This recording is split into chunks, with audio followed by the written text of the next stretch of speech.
Hi all, welcome back to my YouTube channel. നമ്മളിപ്പോൾ ഇന്ന് ഉണ്ടാക്കാൻ പോകുന്നത് ഒരു ചിരട്ടപ്പുട്ടെന്ന് പറഞ്ഞാൽ സാധാ ചിരട്ടപ്പുട്ടൊന്നുമല്ല, ഒറിജിനൽ ചിരട്ടയിൽ തന്നെ ഉണ്ടാക്കിയ പുട്ടാണ്. അപ്പോൾ അതിനാദ്യം നമ്മൾ എടുത്തത് കുറച്ച് ഗോതമ്പാണ്. ഗോതമ്പിൻ്റെ കൂടെ കുറച്ച് റവ ഇട്ടിട്ടുണ്ട്. അത് കഴിഞ്ഞിട്ട് കുറച്ച് ഓട്സ് ഇട്ടു. ഇതെല്ലാം കൂടെ ചേർത്ത് ഉപ്പൊക്കെ ഇട്ട് നന്നായിട്ട് മിക്സ് ചെയ്യുകയാണ്.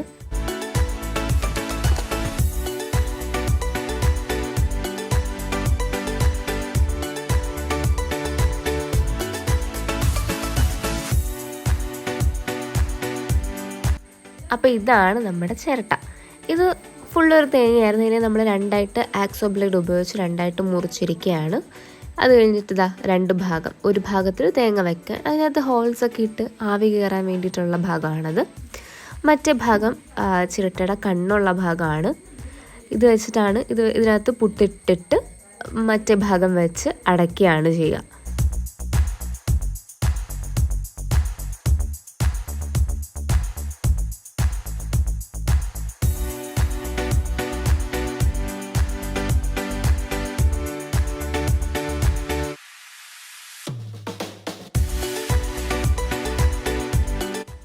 അങ്ങനെ ആവി പാർന്ന പുട്ടിത റെഡി ആയിരിക്കുകയാണ്. വളരെ എളുപ്പത്തിൽ നമുക്ക് വീട്ടിലുണ്ടാക്കിയെടുക്കാൻ പറ്റുന്നൊരു പുട്ടാണ്. ഒറിജിനൽ ചിരട്ടയിൽ ഉണ്ടാക്കുമ്പോൾ അതിന് പ്രത്യേക ഒരു സ്വാദായിരുന്നു. എന്തായാലും പറ്റുന്നവരൊക്കെ ഇതൊന്ന് വീട്ടിൽ ട്രൈ ചെയ്ത് നോക്കുക. എന്നിട്ട് നിങ്ങളുടെ അഭിപ്രായവും കമൻറ്റ് സെക്ഷനിൽ രേഖപ്പെടുത്തുക. അടുത്ത വീഡിയോയിൽ കാണുന്നതിനും വരെ ബൈ.